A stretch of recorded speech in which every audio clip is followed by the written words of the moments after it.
What's going on there, YouTube? And welcome back to another comic book video. This is the channel where we sit down and cover different comic book stories from different comic book companies. Today, we're going to jump back over to Marvel Comics and continue our coverage over the Ultimate Marvel Universe. Matter of fact, we're going to continue covering Miles Morales, the Ultimate Spider-Man storyline. Now, our last video, we saw the return of Peter Parker and Norman Osborn, two characters that should be dead in the Ultimate Marvel Universe. But of course, somehow they were brought back to life. In this video right here, we're going to learn some details about how they were brought back to life, but also finally learn the big secret about Miles Morales' father. So if you do like today's comic book video, please hit that like button down below and also subscribe to the channel for more content to come in the near future. But I do hope you enjoy today's video. So with the opening of our next video, it picks up where one of our cliffhangers left off at. We saw J. Jonah Jameson shoot Norman Osborn, who has showed up talking about how Norman Osborn was going to go after the people who have affected his life so much. Now to Jonah, he thinks that he has killed Norman Osborn and everything is finally over now. Except we see that he has some kind of healing factor, that he's basically borderline immortal, that he cannot die, that thanks to the Oz formula, he cannot die now. And this is the moment we see the death of J. Jonah Jameson, which honestly kind of sucks. So getting back to the cliffhanger where we picked up with Miles Morales and Maria Hill, who have found the newly returned from the dead Peter Parker at the home of Mary Jane, where Peter Parker said at the ending of our last video that he was going to give Miles Morales answers, and you have Mary Jane actually believe that this is the real Peter Parker. It is not some clone. Except for Miles Morales, he keeps preaching that there is no way that Peter Parker should be alive again. No matter how many great things had happened in this universe, Peter tries to say that he is not going to talk because Maria Hill is there. But Miles Morales says she is okay and then asks Peter Parker what he remembers, which of course everything that led up to the point of his death. He then mentions that he woke up in Atlanta like everything is okay now, that the last thing he remembered was his death. So when he woke up in Atlanta, of course, he made his way towards New York, where the first person he found was Mary Jane, but he has been hiding out there this whole time. He even talked about how he went to go check his grave and his grave was empty. So he was confused that some mad scientist took him and tried to play genetics with his body, and that woke him up. That he's beginning to think that maybe him and Norman Osborn could both be immortal. So that leaves Miles Morales wondering why Peter Parker hasn't told Aunt May and Gwen Stacy that he is alive. Except, of course, you have Aunt May and Gwen Stacy show up because she knew that her nephew would be hiding here with Mary Jane. This is a heartbreaking moment because her nephew, who she had held in her arms when he died, is once again living in the world, leaving her wondering how the world is this even possible. Except this moment is short-lived because you have Norman Osborn returned once again, so that means it is time for another round of fighting. This is the big moment of the book because this is where you have Miles Morales be the one to fight against the Green Goblin, while you have Peter Parker just really sit there and watch this fight. Now, Brian Michael Bendis is stating that Peter Parker is watching over Mary Jane, Gwen Stacy, and Aunt May, except in reality, it is Peter Parker watching the Spider-Man that came after him actually be able to go toe-to-toe with the Green Goblin. Now that it seems that everything is over, this is the moment you have Norman Osborn speak about how he knows everything about Miles Morales, knows the secret about his father and where his powers really come from. Now, it is not like Norman Osborn speaking in a way where he is stating that he had a hand in the process of Miles Morales getting spider powers. It is not him stating that Miles fathered him go way back. It is more of Norman Osborn saying that once he found out that Miles Morales, a new Spider-Man, being out there in the world, he studied everything he could about Miles Morales and Miles Morales' family, to the point he knows the big family secret. This was Norman Osborn kind of buying time so he would be able to complete the process of charging back up and turning back into his Green Goblin form. This leads into the Spider-Men having to work together once again just to fight against Norman Osborn, who is fully charged into his Green Goblin form. Now, there is something I do want to point out. It is the fact that Miles Morales' Venom Shock really messes up Green Goblin. When Miles Morales decides to use it, it affects Norman Osborn more than other villains that both of the Spider-Men have fought over time. It actually causes him to slow down or even scare him to run away. And the big question is, why? Once the fighting is over, you have Norman Osborn turn back into his regular human form. Of course, he is someone who can't take a defeat so well, so he begins the process of charging back up so he can fight the two Spider-Men again. It states that he's going to reveal everything, except once he tries to power up once more, well, he has some kind of stroke or something and dies right there, which confuses everyone. But you have both of the Spider-Men ordered to leave Maria Hill before the cops come. She also tells them to take Aunt May, Gwen Stacy, and Mary Jane with them as well. Once they do leave, you do have Maria Hill actually begin the process of burning the body of Norman Osborn. It is her kind of hoping that this will be the one thing to actually kill him off. And so you have Miles Morales and Peter Parker take all of the ladies to a nearby warehouse, and when they get there, this is the moment you have Peter Parker kind of passing off the torch of Spider-Man over to Miles Morales. After watching Miles Morales fight, Peter Parker believes that Miles Morales can be a great Spider-Man. Also, Mary Jane and Peter Parker are going to find out who brought Peter Parker and Norman Osborn back to life, who is going around pulling the strings to everything.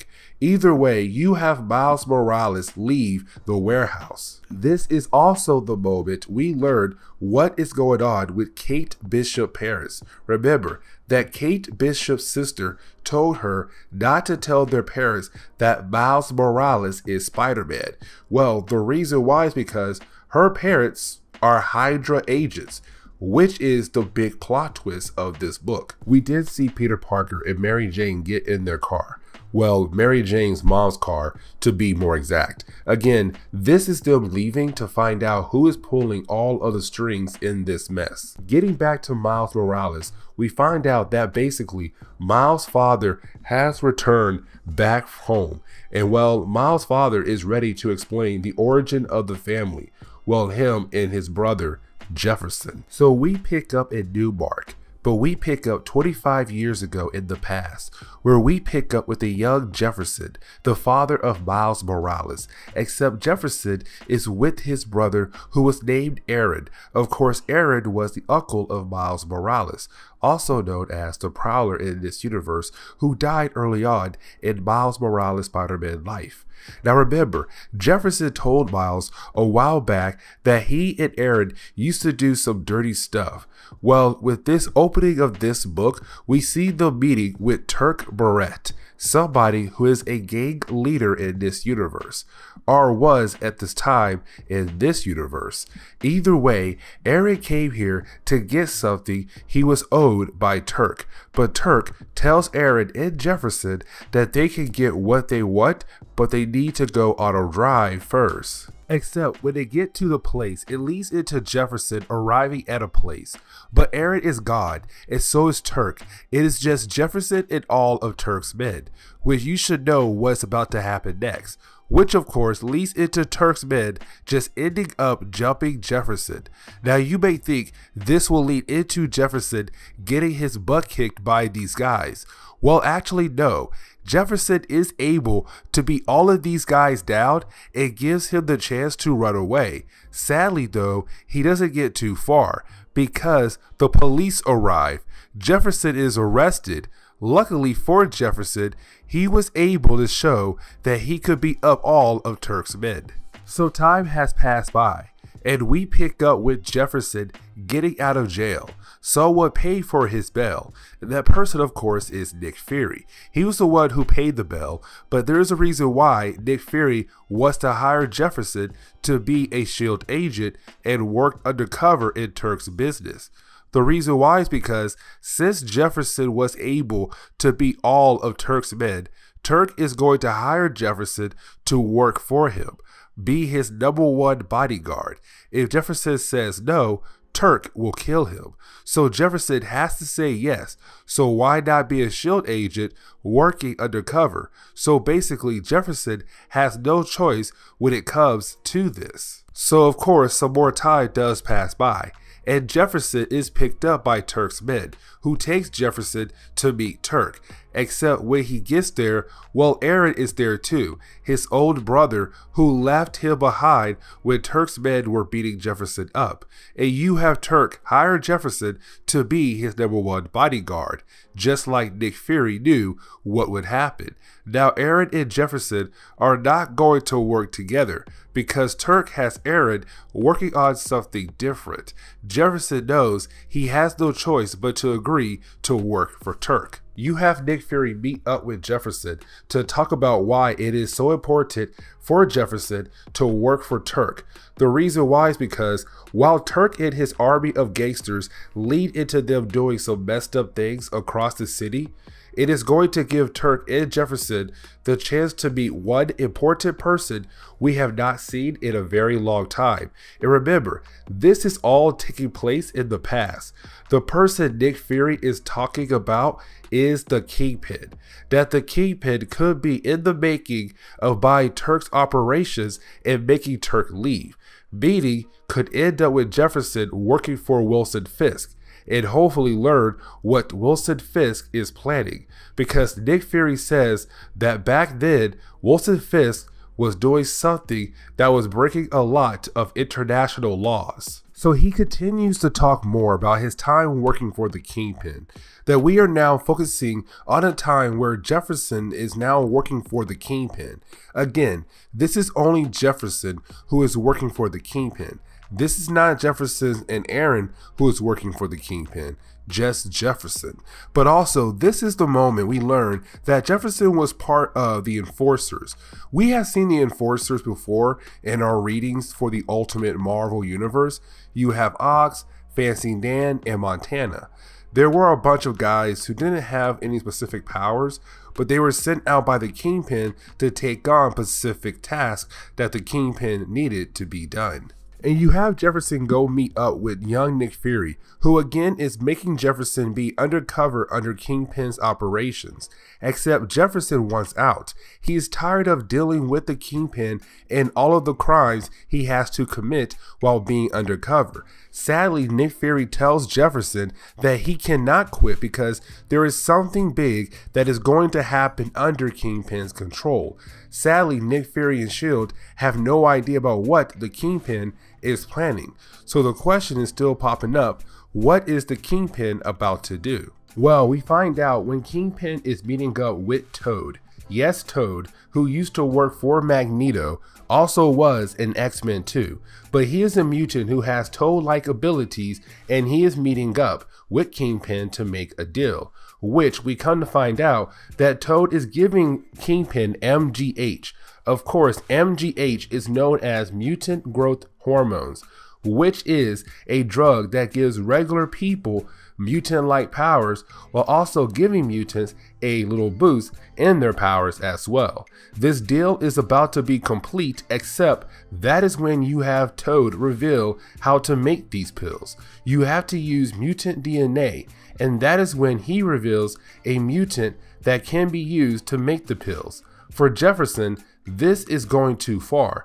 They are talking about treating someone like property. So this leads into Jefferson trying to fight against Toad.